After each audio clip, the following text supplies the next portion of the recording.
carta del apóstol Pedro. Si se acuerdan, fueron 21 mensajes que hablamos de lo que el apóstol Pedro había explicado a los creyentes que estaban pasando por tribulación. Y aprendíamos que en medio del sufrimiento necesitamos permanecer fieles porque Dios tiene un propósito y ese propósito es un propósito eterno, no es un propósito solamente temporal. Eso vimos en la carta de Pedro y aprendíamos que a pesar del sufrimiento hay que ser fieles a Dios y tenemos la responsabilidad de enseñar o de anunciar las virtudes de Dios a otros. Eso vimos en la carta de Pedro. Ahora, gracias a Dios, hemos estado viendo que casi semana a semana vienen personas nuevas y esto es una bendición también. Y es bueno de vez en cuando recordar nuestro fundamento de la fe y hacer un énfasis en la salvación. Eso es lo principal, para eso vino Jesucristo. En Lucas 19:10 dice, porque el Hijo del Hombre vino a buscar y a salvar lo que se había perdido. A eso vino Jesucristo, a buscarnos, a salvarnos. No vino específicamente a darnos una nueva vida, terrenalmente hablando, no vino solamente para darnos una vida abundante, como muchos dicen ahorita, ¿verdad? Una vida sin problemas, una vida sin crisis, sin necesidades, sin enfermedades. Eso sería muy bueno y a veces Dios nos ayuda así, pero no es el propósito fundamental por el que vino Cristo Jesús. Incluso algunos piensan que Jesús vino solamente para darnos enseñanzas de vida y para enseñarnos lo que ahora se le llama la resiliencia, ¿verdad? O sea, el soportar, el aguantar y el sufrir y el no quitarse, o como decimos en el norte, no rajarse, ¿verdad? No irse a otro lado, sino estar firmes. Bueno, Jesús es un buen ejemplo de eso, pero no es ese su principal propósito por el cual vino. Él vino con dos propósitos principales. Uno, ya lo dije, para salvarnos, para rescatarnos y pagar el precio por nuestro pecado. Y el otro era para enseñarle a sus discípulos a ser fieles. Ese es el otro y a reproducirse, pero eso lo hablaremos en otra ocasión. Lo que vamos a estar viendo esos próximos domingos, alrededor de 4 o 5 domingos, o tal vez de aquí a finales de año, vamos a hablar acerca de los encuentros con Jesús y vamos a hablar de personas que tuvieron su encuentro personal con el Señor Jesucristo. Yo no sé cuándo fue el encuentro cuando ustedes, o cuándo fue el día cuando ustedes dijeron, ese día o en ese tiempo o en esas fechas, tuve yo un encuentro personal con Jesús. Y así se va a llamar entonces la serie, Encuentros con Jesús. Y vamos a hablar de un encuentro muy interesante el día de hoy. Y tal vez algunos ya conocen la historia, ya son creyentes de años y van a decir, vamos a hablar de eso.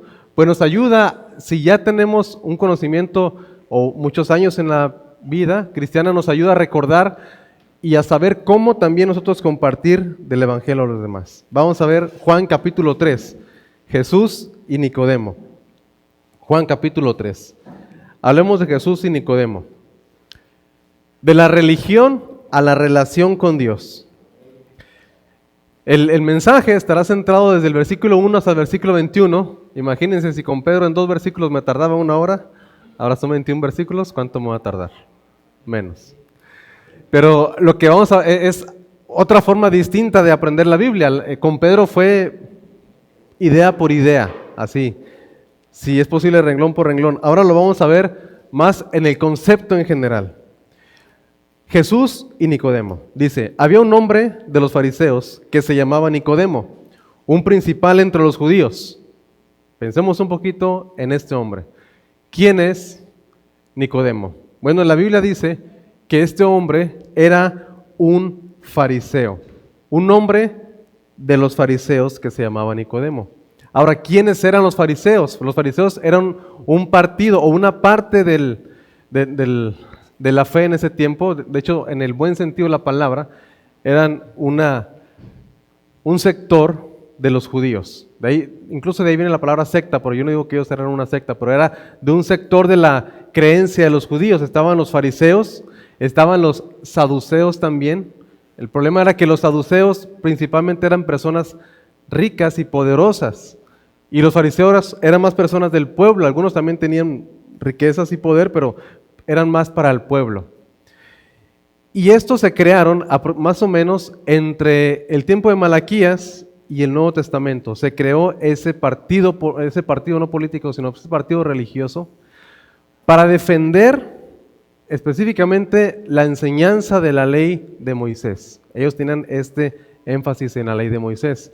Y lo que ellos querían hacer era separarse de todo el pueblo. De hecho, la palabra fariseo a nosotros se nos traduce así, pero viene de la raíz separatista. Son aquellos, como ahorita se les pudiera llamar, los separados, ¿verdad? Los ermitaños, aquellos que viven lejos y apartados de todos. En ese sentido los fariseos eran así. Ellos en su corazón bueno, en ese tiempo, ellos lo que querían hacer con una buena intención era decir, necesitamos separarnos de esto. ¿Por qué? Porque el judaísmo, la religión de ellos, estaba siendo contaminada por los dioses griegos y los dioses romanos que ellos ya estaban imperando valga la redundancia, en el imperio en ese tiempo, estaban imperando juntamente con sus dioses. Y lo que hicieron los fariseos de buena fe es, vamos a hacer ahora nuestro grupo de separatistas y vamos a poner el énfasis en que debemos de guardar la ley. El problema era que se volvieron religiosos y todo aquel que no guardaba la ley como ellos pensaban, decían, esos son unos pecadores. Y ese era su pensamiento. No tienen salvación, no tienen ya jamás forma de arrepentimiento, ya son unos perdidos, ya. Así veían los fariseos a los demás. Y crearon varias leyes. Algunas leyes eran, por ejemplo, de que el sábado no se podía trabajar, y eso es una ley que está en la ley de Moisés, pero ellos le ponían más leyes. Bueno, para que no trabajes, ni siquiera cargues en tu mochila, si tú eres un costurero, ni siquiera lleves una aguja. Ni siquiera lleves una aguja. ¿Por qué? Porque si tú llegas a ver a alguien que necesita un remiendo, vas a ser tentado para trabajar, y el hecho de hacerle un remiendo ya es trabajo. No lo hagas, ni siquiera lleves eso. Entonces llegaban a condenar cosas de tal manera que se veían a un costurero que traía la aguja, decían, ya estás pecando. No estaba pecando, pero decían, ya estás pecando, porque nuestra tradición dice que para que no peques, no hagas esto. Entonces le ponían más restricciones a la ley. Y ahorita hay muchos cristianos que también tenemos el espíritu de fariseo, ¿no? Le ponemos más restricciones a la Biblia, no debemos de caer en eso. Pero lo que voy era que este fariseo, o este Nicodemo, era un hombre muy religioso. Y la pregunta, ¿podemos llegar a ser salvos por la religión? La respuesta directa es no. Pero Nicodemo lo creía. Y los fariseos lo creían. Ellos creían que su grupo era el único que podía tener la salvación. Y entonces, este hombre vino a Jesús de noche, dice aquí, dice el versículo 2. Bueno, antes dice, un principal entre los judíos. ¿Qué más aprendemos de Nicodemo? Bueno, pues que era un hombre estudioso, por ser un hombre fariseo. Los fariseos tenían que saber mucho de la ley de Moisés y de otras leyes y de otras reglas. Pero este hombre entonces era un hombre muy estudioso. ¿Se puede alcanzar la salvación estudiando, solamente estudiando y dedicándonos a estudiar? La respuesta es no. Ahora, es bueno estudiar, obviamente es necesario estudiar la palabra de Dios, pero podemos caer en el hecho de decir, es que yo conozco mucho, pero no son salvados por Dios. Ahí están muchos de los eruditos que ahora le dicen que son duritos, porque son duros de corazón. Conocen mucho, pero su corazón no ha sido transformado. Y así hay muchos también, ¿verdad? Los fariseos eran así. Y tal vez hemos conocido personas que conocen mucho y tal vez conocen más que nosotros la Escritura, pero su vida no es una vida que refleje a Dios. Eran como en el caso de Nicodemo. Era un hombre religioso, era un hombre estudioso, era un hombre respetado porque dice aquí un principal entre los judíos.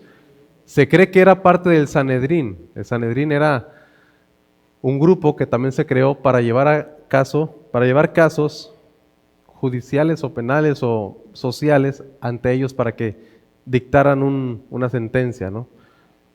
Y eso era el Sanedrín, era como que la élite religiosa. Y se cree que era de ellos porque era principal entre los judíos. Vean lo que dice el versículo 2. Hablando de este gran hombre, vino a Jesús de noche. Se cree que fue de noche porque no quería que la gente supiera que iba con Jesús. Es como aquellas personas que vienen a la iglesia pero vienen ¿no traen una Biblia chiquita? La versión No me avergüenzo del Evangelio, una pequeña así chiquita. Ay, es que aquí traigo la Biblia y la sacan, ¿verdad? Versión No me avergüenzo del Evangelio. O sea, como que voy a la iglesia, pero que no se enteren que voy a la iglesia, ¿no? Entonces, él fue así. Ahora, no tiene nada de malo al inicio, ya después, ya es preocupante. Al inicio se entiende, hasta Nicodemo tuvo cierto temor, y por eso se entiende que él fue de noche, para no ser criticado por los fariseos. Y vean lo que le dijo. Rabí, para empezar, lo reconoció como un maestro. Y yo decía al inicio, Jesús no vino solamente para ser maestro, pero Él lo reconoció como un maestro y dice, sabemos que has venido de Dios como maestro, porque nadie puede hacer las señales, esas señales que tú haces, si no está Dios con Él. Nicodemo veía a Jesús como un maestro de la verdad, como alguien enviado de Dios. ¿Y qué hizo también? Reconoció a Jesús y alababa a Jesús. Ahora, eso es bueno reconocer quién es Jesús. Él es el maestro, Él es el que nos enseña, el que nos dirige, el que nos ayuda, el que nos dice qué hacer. Qué bueno, nos enseña la ley de Dios. Y Él decía, sabemos que solamente los que son enviados de Dios pueden hacer las señales que tú haces. ¿Me puedes ayudar, Omar, por favor, allá afuera? Al hermano Faustino. Abrirle, por favor. Gracias. Qué bueno, se ve el espíritu de servicio. Le dije a uno y fueron como 4. Eso está muy bien. Ahora, aquí es donde entran muchas religiones. Y mi propósito no es hablar mal de las religiones, pero hay muchas religiones y unos son los que van a tocar sus puertas, a invitarlos a leer una revista o a hacer ciertas cosas. Y ellos creen esto, que Jesús es un maestro, pero hasta ahí. Creen que Jesús es un gran maestro y que nos enseñó la verdad de Dios, y esa fue toda su cristología, es todo lo que ellos creen de Jesús, un gran maestro. Y hay muchos que así creen. ¿Tú crees en Jesús? Sí. Bueno, ¿pero qué crees de Él? Pues que Él es un gran maestro. Y si nada más hasta ahí llega tu fe en Jesucristo, no es suficiente. Es que yo sé que Jesús es un enviado de Dios porque hizo grandes señales. Qué bueno. Y es más, yo lo alabo y le canto y todos los días en la mañana y le canto a Dios. Eso está perfecto. Pero ¿qué dice el versículo 3? ¿Qué hace Jesús? Jesús lo detiene, como diciendo, qué bueno que me admiras, qué bueno que me alabas, pero versículo 3, Él le dice, respondió Jesús y le dijo, de cierto te digo, que el que no naciere de nuevo no puede ver el reino de Dios. ¿Qué era necesario? No era necesario solamente reconocerlo como maestro, ni necesario alabarlo todavía, sino es necesario nacer de nuevo. El que no naciere de nuevo, dice Jesucristo, no puede ver el reino de Dios. Necesitamos volver a nacer. Y eso es lo que necesitamos de parte de Dios. Su verdadera condición. Ahora, era respetado, era estudioso, era religioso, pero su verdadera condición es que Él no puede ver y no puede entrar en el reino de Dios. No puede ver y no puede entrar en el reino de Dios. Esa era su verdadera condición de este hombre. No podía ver y no podía entrar en el reino de Dios. Porque el versículo 8, si no mal recuerdo, también lo dice así.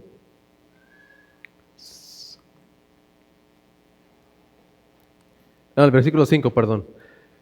El que no naciere del agua y del Espíritu no puede entrar en el reino de Dios. Ahora, podemos imaginarnos esto. Una ilustración y luego lo trasladamos a nuestra vida de iglesia, ¿verdad? Imagínense que en una nación se aprobara una ley que dijera que nadie puede vivir ahí excepto los nativos de esa nación.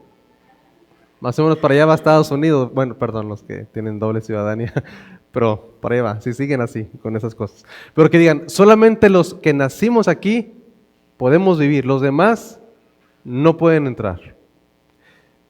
Corea del Norte tal vez se parece un poquito a eso, ¿no? Ahora, pero no han llegado a tal extremo. No importa si tomaste el nombre común de ese lugar, no importa si tú te llamas John Smith o un nombre muy común, ¿verdad? No importa si te llamas así. Vamos a pensar en México, que se aprobara esa ley. No importa que tú te llames Juan Pérez, pero si tú no naciste en México, ya no puedes vivir aquí. Es un ejemplo, ¿no? No importa si hables el español o si incluso aprendiste a hablar el náhuatl o otro idioma de aquí. Si no naciste en México, no puedes vivir aquí. No importa si respetas las costumbres, no importa si te vistas como mexicano, no importa si practiques las tradiciones religiosas de los mexicanos, a propósito del día de hoy, ayer y antier, ¿verdad? No importa si tus padres hubieran nacido aquí, no importa si tus hijos nacieron aquí, No importa que tengas muchos amigos, lo que importa solamente es si tú naciste aquí, puedes vivir en México. Eso lo podemos trasladar a la familia de Dios. No importa si tú adoptas las costumbres, que a veces somos buenos para adoptar las costumbres, ¿verdad? Ahora aquí con los cristianos, ¿cómo es? Porque antes era la paz del Señor, y ahora ¿cómo es? Dios te bendiga. Bueno, Dios te bendiga. Ya me estoy haciendo cristiano, ¿verdad? No importa que antes ¿cómo hacían? Pues antes se presignaban, aquí veo que no, bueno, pues no me presigno. Y allá afuera ¿cómo es? Y ahora aquí ¿cómo? Y aprendemos, ¿no? Y bueno, vamos a aplaudir, levantar las manos, sí o no, y aprendemos y empezamos a hablarnos y a comportarnos como cristianos, pero sin haber nacido. Y es que ahí tengo mi familia, y es que tengo mis papás, es que mi papá es pastor, no es cierto, y es que mi hijo es pastor o lo que sea, por eso yo soy, y no es así. ¿Qué necesitamos nosotros? Volver a nacer. Y es lo que algunas personas yo les he dicho, hablando de nuestra otra hija, de Jennifer, yo creo que sí, ya ha creído, pero de Marley, ustedes la ven pequeña y todo, pero necesita a Cristo ella. No, que es hija del pastor. ¿Qué importa que sea hija del pastor? No es hija de Dios todavía, hasta que ella no nazca de nuevo. O sea, ya nació hace 3 años, pero necesita volver a nacer, pero ahora en esta familia, aunque su papá sea un pastorcillo, bueno o malo. No importa. Eso no importa, lo que importa es que ella nazca y que pase, y qué bonito que me gustó que pasó a cantar acá, ¿verdad? Y todo, pero necesita reconocer a Jesús, y así todos nosotros. Por eso yo les he dicho a algunas personas, no le digan hermano a cualquiera que entre, porque no saben si eso no es hermano, y si le dicen se la va a creer. Pues yo desde que llegué me trataron como hermano, pues yo soy hermano. No todos son hijos de Dios, es lo que dice Juan 1:12. A lo suyo vino, pero los suyos no le recibieron. Mas a todos los que le recibieron, a los que creen en su nombre, les dio potestad de ser hechos hijos de Dios, los cuales no son engendrados de carne, ni de voluntad de carne, ni de voluntad de varón, sino engendrados de Dios. Necesitamos volver a nacer. Siguiente. Entonces no puede ver ni puede entrar en el reino de Dios. ¿Cuál era su mayor necesidad? Bueno, la mayor necesidad de él era volver a nacer. Eso es lo que dice aquí en la Biblia, en el versículo, es necesario. El que no nazca de nuevo no puede ver el reino de Dios. El que no naciere de nuevo, no. Nicodemo le dijo, versículo 4, ¿cómo puede un hombre nacer siendo viejo? ¿Puede acaso entrar por segunda vez en el vientre de su madre y nacer? No sabemos si él le preguntó sinceramente o le preguntó sarcásticamente, ¿no? O sea, ¿cómo? ¿A poco yo puedo volver a entrar así como estoy grande y entrar otra vez con mi mamá y volver a nacer? Y Jesús ya le explica un poquito más en el versículo 5. Respondió Jesús, de cierto te digo, que el que no naciere del agua y del Espíritu no puede entrar en el reino de Dios. Hablemos un poquito del nuevo nacimiento. O recordemos, y ustedes tomen nota de estos versículos. 1 Pedro 1:3. Dice, bendito sea el Dios y Padre de nuestro Señor Jesucristo, que según su grande misericordia nos hizo renacer para una esperanza viva. Eso es lo que dice 1 Pedro 1:3. Dios nos hizo renacer. Y por eso le escribe a los cristianos. En el 1:23 dice que somos nacidos no por una simiente corruptible, sino por una simiente incorruptible por la palabra de Dios. Así dice, siendo renacidos, no por una simiente corruptible, sino por una simiente incorruptible por la palabra de Dios que vive y permanece para siempre. Santiago 1:18 dice también que Dios nos hizo nacer de nuevo por la palabra de verdad. Entonces, ¿qué necesitamos para volver a nacer? La misericordia de Dios, pero necesitamos una semilla en nuestro corazón. ¿Cuál es esa semilla? Santiago 1:18 lo dice, es la palabra de Dios. Él, de su voluntad, nos hizo nacer por la palabra de verdad, para que seamos primicia de sus criaturas. Necesitamos ser lavados. Tito 3:5 dice, nos salvó, no por obras de justicia que nosotros hubiéramos hecho, no por ser fariseo, estudioso y respetado, dice, sino por su misericordia, por el lavamiento de la regeneración. Así fuimos nosotros salvados. Un pasaje muy conocido, 2 Corintios 5:17, de modo que si alguno está en la iglesia bautista, no dice así. No dice así, es en Cristo. Es en Cristo la salvación. Y a veces nos jactamos de eso. Es que yo soy bautizado. Y eso, yo a veces digo, ¿y eso qué? O sea, tú puedes ser el fundador, pero si no naciste de nuevo, no tienes vida eterna. Y a veces nos gloriamos de nuestra identidad, que es bueno tener una identidad, pero eso no es lo que nos da la salvación. De modo que si alguno está en Cristo, nueva criatura es. Las cosas viejas pasaron y ahora todas son hechas nuevas. Juan 1:12, que ya lo cité, dice que a todos los que le recibieron, a los que creen en su nombre, les dio la potestad de ser hechos hijos de Dios. Dios les da la potestad de ser hechos sus hijos a quienes creen en Jesús.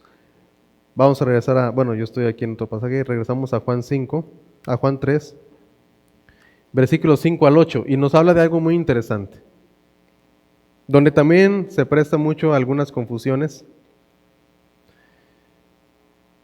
Respondió Jesús: de cierto te digo, que el que no naciere de agua y del Espíritu no puede entrar en el reino de Dios.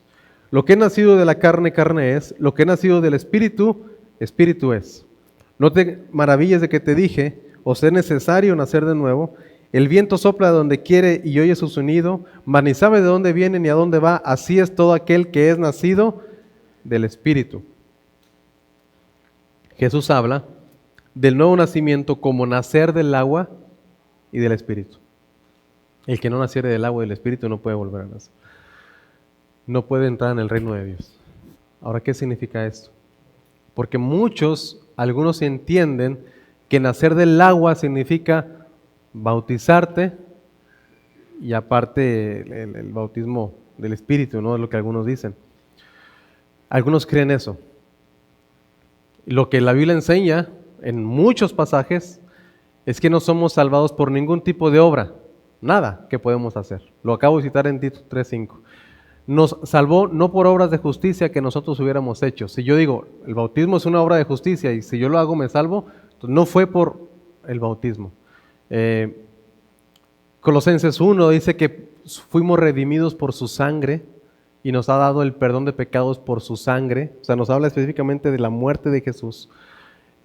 Juan 5:24, de cierto os digo, el que oye mi palabra y cree al que me envió, tiene vida eterna. No dice el que oye mi palabra, se bautiza y cree. No es así, no es así. Ahora, algunos piensan que simboliza o que representa eso, o qué eso significa. No lo vemos así. Otros piensan que la palabra es el agua. Y ahí se va acercando un poquito más. Ahí sí puede tener cierto sentido. ¿Por qué? Porque dicen en Efesios 5 que Cristo lo que hace con la iglesia es que la lava con la palabra. Efesios 5 dice así. Entonces algunos dicen, simboliza entonces que necesito la palabra de Dios para que sea el mensaje que yo escuche y entonces yo creo en Cristo Jesús y nazco de nuevo. Puede ser así. O sea, esa es una opción también.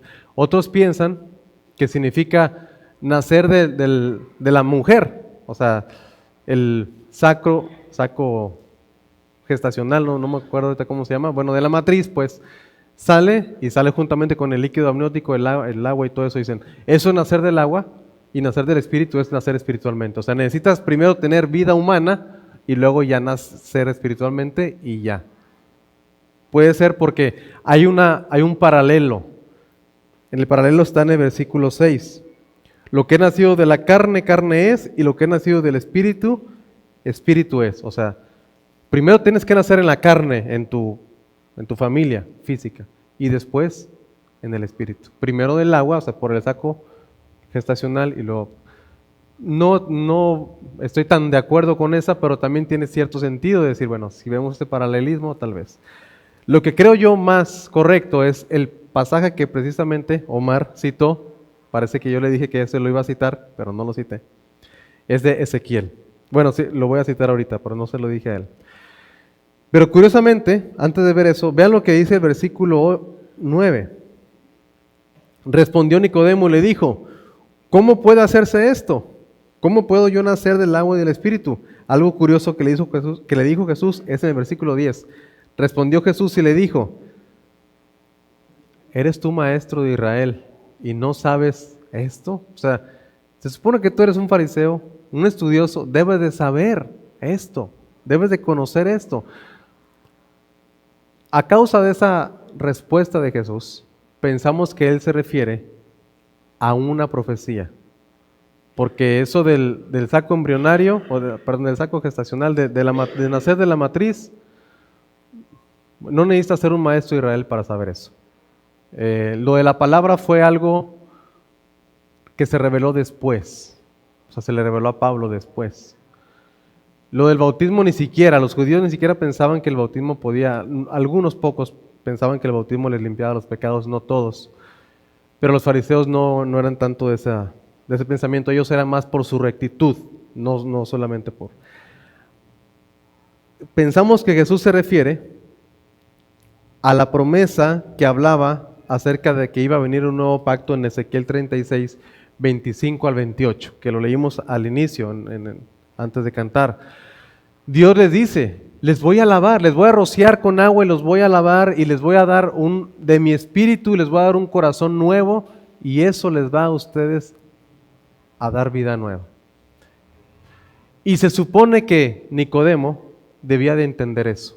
Por eso Jesús le reprocha, tú eres siendo maestro, debes de saber esto, debes de conocer la escritura, debes de conocer la profecía. Vamos a leer de nuevo Ezequiel 36, solamente para reforzarlo. Ezequiel 36, 25 al 27, vamos a leerlo. Ahora sí, 25 yo, 26 ustedes y 27 todos juntos. El 28 ya no, porque ya lo leímos. Ezequiel 36, 25 al 27 dice: esparciré sobre vosotros agua limpia. Ahora aquí, antes de. Hay gente que se bautiza, váyanse a bautizar al río de Copalita ahorita a ver cómo está. Agua limpia no, está toda llena de tierra. Y en el mar también, ¿qué tal si se van y bautizan y en ese tiempo es tiempo de agua mala o mal agua, no sé cómo se llama, yo siempre volteo las palabras. Agua limpia, ¿no? No es agua limpia, menos si vamos un lunes a la mañana después de todo lo que desechan los turistas los domingos. Vayan a ver qué tan limpia está, no está limpia. O sea, no habla del agua corriente en el sentido del agua común. Habla de algo específico, De hecho, el Espíritu, Jesús dice que los que creen en Él, de su interior correrán como ríos de agua viva. Entonces, habla de un agua que no podemos encontrar en este mundo. Y seré limpiados de todas vuestras inmundicias y de todos vuestros ídolos os limpiaré, que dice el 26.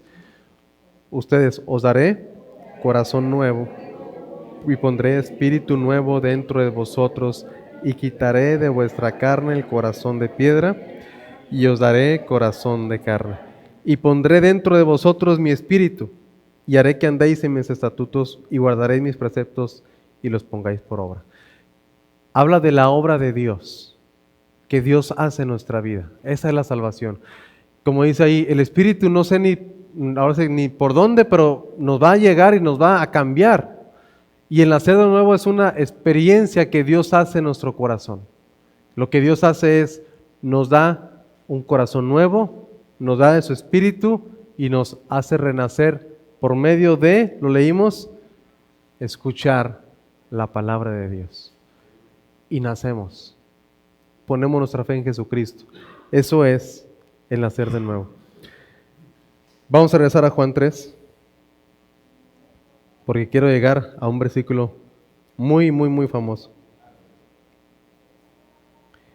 Dice versículo 11 en adelante: de cierto te digo que lo que sabemos hablamos y lo que hemos visto testificamos y no recibí nuestro testimonio. Si os he dicho las cosas terrenales y no creéis, ¿cómo creeréis si os dijere las celestiales?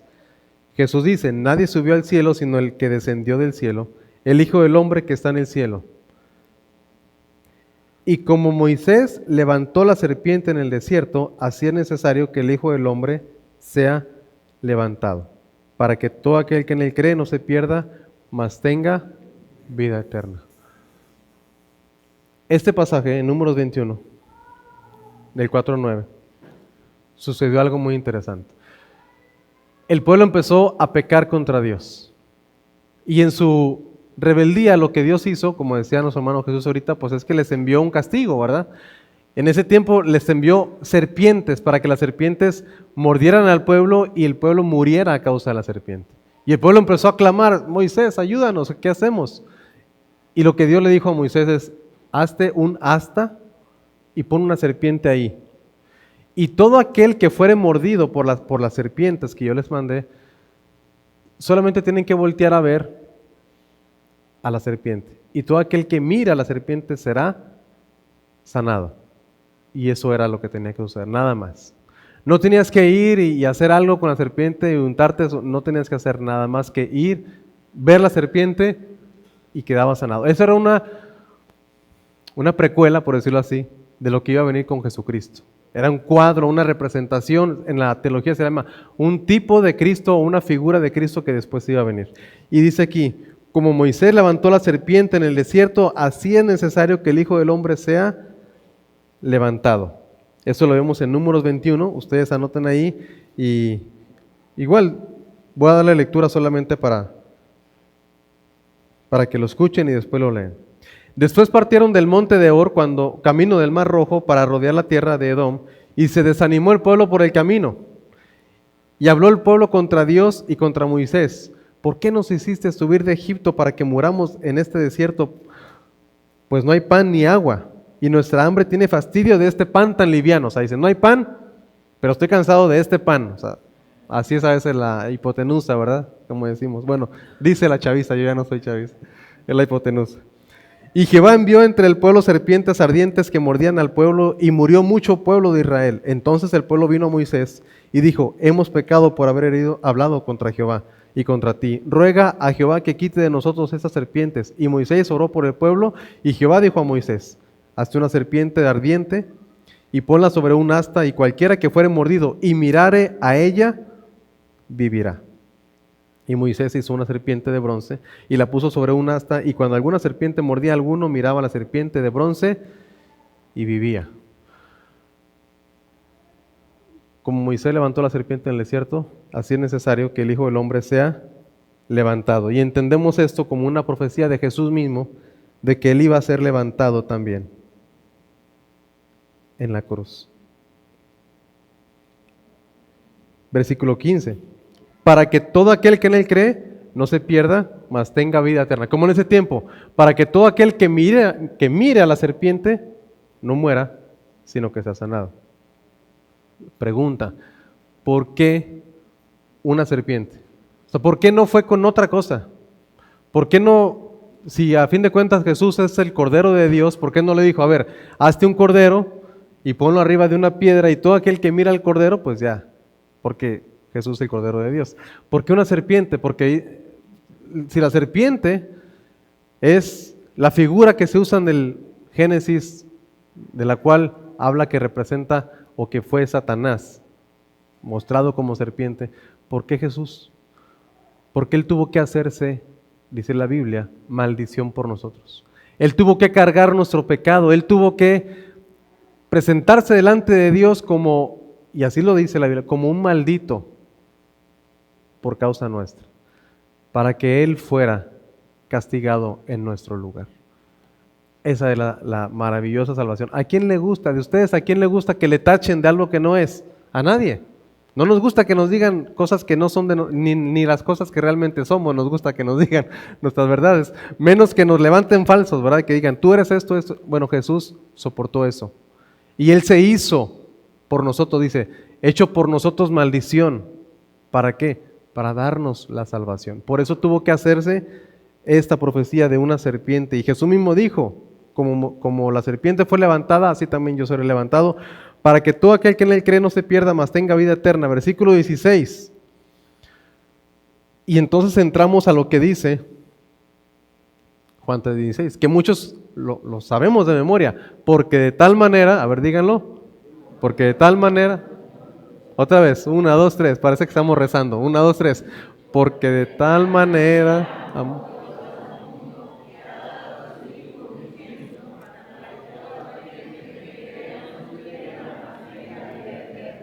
todo aquel que en Él cree, muchos dicen crea, es cree, pero bueno, todo aquel que en Él cree, porque el porque nos conecta a lo anterior, o sea, Jesús dice, tengo que ser visto como maldito para que todo aquel que crea no se pierda más, tenga vida eterna. ¿Por qué? Por el amor de Dios. Solamente por eso. Dios no tenía que salvarnos. Él estaba bien, está bien sin nosotros o con nosotros, pero Él prefiere salvarnos. Entonces lo que Dios hace es que nos muestra su gran amor, porque de tal manera amó Dios al mundo, que ha dado a su Hijo unigénito, para que todo aquel que en Él cree no se pierda, mas tenga vida eterna. Esa es la gran promesa de Dios. Todo aquel que en Él cree, no importa lo que hayas hecho antes, eso no importa. Para Dios no es como que, híjole, yo hice esto. Incluso en la Biblia, yo no sé hasta qué grado, pero en la Biblia vemos personas que asesinaron, personas que mataron, que hicieron maldades fuertes. Obviamente, pues robar, mentir y todo eso, más sencillo, defraudar y todo eso, pero Dios los perdonó. Que estuvieron de acuerdo con matanzas y de acuerdo con injusticias, como en el caso de Pablo, Saulo de Tarso, ¿verdad? Tenía ese deseo de que los cristianos fueran encarcelados y consentía la muerte de los cristianos, pero él dice, pero fui recibido a misericordia. En Dios sí hay perdón. Tal vez la gente dice, tú ni tienes perdón de Dios. Sí tengo perdón de Dios, porque de tal manera amó Dios al mundo, que ha dado a su Hijo unigénito. Entonces sí tenemos ese perdón. El don de la salvación está completamente libre para todo aquel que cree en Cristo. Para todo aquel que cree en Cristo. Ese es el don de la salvación. Es libre, está completo, es amplio. De hecho, lo que dice aquí es lo suficientemente amplio para abarcar al mayor de los pecadores. Palabra fiel y digna de ser recibida por todos, que Cristo Jesús vino al mundo para salvar a los pecadores, de los cuales yo soy el primero. Eso dice 1 Timoteo 1:15. Eso es lo que Pablo dice, de los cuales yo soy el primero. Palabra fiel y digna de ser recibida por todos. Entonces el apóstol Pablo sabía que está abierta para todos los pecadores. Pero algo muy interesante, es lo suficientemente, ahí me equivoqué y puse un espacio que no, lo suficientemente angosto, o sea, pequeño, el camino de la salvación o el don de la salvación para excluir a los que no están en Cristo. O sea, tú puedes ser cristiano, bautista y tener la membresía, y alguien dijo, membresía, ¿cuánto queda por año? Hubiera aprovechado algo, hecho, pues son 5,000 pesos por año. ¿Cuánto hay que dar para la membresía? No se trata de eso, pero si que eres miembro, fundador, diácono y pastor, lo que tú quieras, pero si no recibes a Jesús, si no tienes a Cristo en tu vida, si no has nacido de nuevo, no puedes entrar, no puedes tener vida eterna, no puedes ver el reino de Dios. Necesitamos volver a nacer. Y la evidencia es que somos sus hijos, que creemos en Él, que permanecemos en Cristo Jesús. Y hay gente que luego se confunde. Es que yo aquí nací. Es que yo vine, yo puse esta loseta, yo fui el que la hice, ¿verdad? Y la puse. Ay, Daniel, me hace reír el Daniel con sus comentarios. Hay dos caminos. Vamos a ver Juan 3, 18 al 21. Juan 3, del 18 al 21. Y la pregunta, ¿en qué camino estamos? De hecho, hay un canto muy bonito que quise cantar, pero no lo ensayamos y está un poquito difícil, que está basado en 16 y 17. Dice el 17, porque no envió Dios a su Hijo al mundo para condenar al mundo. O sea, ya estamos condenados. Más bien vino para salvarnos, para que el mundo sea salvo por Él. El que en Él cree no es condenado, pero el que no cree ya ha sido condenado porque no ha creído en el nombre del unigénito Hijo de Dios. Y esta es la condenación. ¿Cuál es la condenación? Que la luz vino al mundo y los hombres, ¿qué hacen? Amaron más las tinieblas que la luz, porque sus obras eran malas. Porque todo el que hace lo malo aborrece a la luz y no viene a la luz para que sus obras sean reprendidas. Mas el que practica la verdad viene a la luz para que sea manifiesto que sus obras son hechas en Dios. Hay dos caminos. Los que creen en Cristo tienen vida eterna, pero el que no quiere creer, lo dice aquí el versículo 18, ¿verdad? El que no cree ya ha sido condenado. ¿Y por qué muchos no creen? ¿Por qué hay muchos que no creen? El versículo 19 lo dice. Esta es la condenación. La luz vino al mundo, o sea, Jesús vino al mundo, y a veces también nosotros somos luz del mundo y llevamos la luz de Dios a otros, y en ese sentido llega la luz a su casa, en el sentido de que alguien que es luz de Dios, o sea, no Dios, sino alguien que representa a Dios, viene y me enseña, pero yo prefiero vivir ¿en qué? En las tinieblas. Esta es la condenación, que la luz vino al mundo y los hombres amaron más las tinieblas que la luz, porque sus obras eran malas. ¿En cuál camino estamos? ¿Somos cristianos? Sí, somos cristianos, o no podemos ser o no ser. O sea, ¿somos cristianos o no somos cristianos? ¿Somos hijos de Dios o no? ¿Hemos nacido de nuevo o no? No podemos nosotros fabricar nuestro nacimiento. Y hay algunos que tal vez están en el proceso. Es como una mujer que está embarazada, ¿no? Y como que decimos, bueno, esa persona va a creer. Algunos dicen, va a caer en el Evangelio, va a caer en... O sea, va a creer porque está en el proceso y no sabemos cuánto es el tiempo en el que Dios, usando esta analogía, está gestando a esa persona, ¿no? Es decir, pues parece que va a creer. Pero la pregunta para nosotros, ¿he nacido de nuevo? ¿He creído en Cristo Jesús? Y si no, podemos pedirle a Dios. No nos exime la responsabilidad de pedirle a Dios, Señor, dame la salvación. Es cuando vemos ahí que Dios está obrando en nosotros, en nuestro espíritu, en nuestro corazón, para pedirle a Dios, Dios, yo quiero ser tu hijo. Yo quiero ser tu hijo. Podemos clamarle a Él. Y si somos llamados por Dios, si sentimos eso de decirle, Señor, yo quiero pedirte que yo sea tu hijo, es porque Dios está obrando en nuestras vidas. Diferente a los que lo rechazan. No, pues así estoy bien. Yo ya vivo bien mi vida sin necesidad de Dios. O así religiosamente solamente. Nada más vengo y ya. Sin nacer de nuevo. Necesitamos volver a nacer. Y no nos conformemos con ser religiosos, con venir, que es bueno, con tener un estatus delante de la sociedad, que es bueno también, con ser estudiosos es necesario, pero necesitamos estar seguros. Si hemos nacido de nuevo, si somos sus hijos. Y una evidencia es creer, querer aprender de Dios, querer estar con el Padre, amar al Padre, estar con Él, vivir con Él y estar en la familia de Dios también. Eso es el deseo. Entonces, ese fue el primer mensaje de creer en Cristo Jesús, volver a nacer. Pónganse de pie para tener una oración.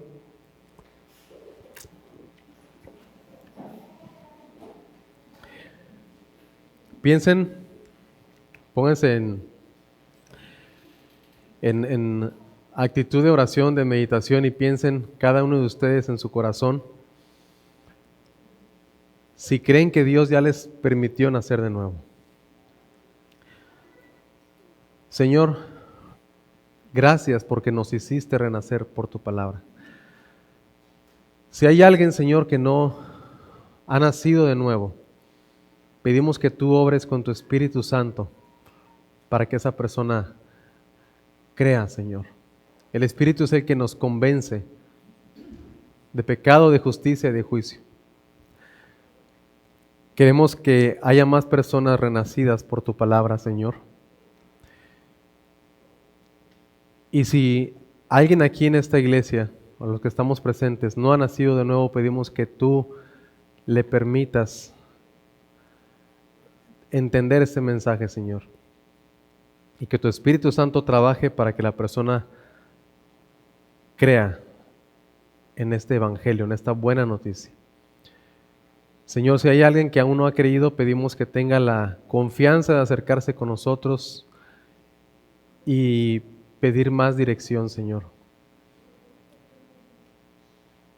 Y en esta hora también quiero dirigirme a los hermanos, a la iglesia y preguntar si hay alguien que no ha tenido esa certeza, pues que se acerque a Dios y que le pida a Dios que le dé ese nuevo nacimiento, que le dé esa fe, que crean en Jesús como su Salvador, que les dé esa salvación y que sus pecados, todos sus pecados, independientemente sean muchos, pocos, Dios los puede perdonar y darles una nueva vida.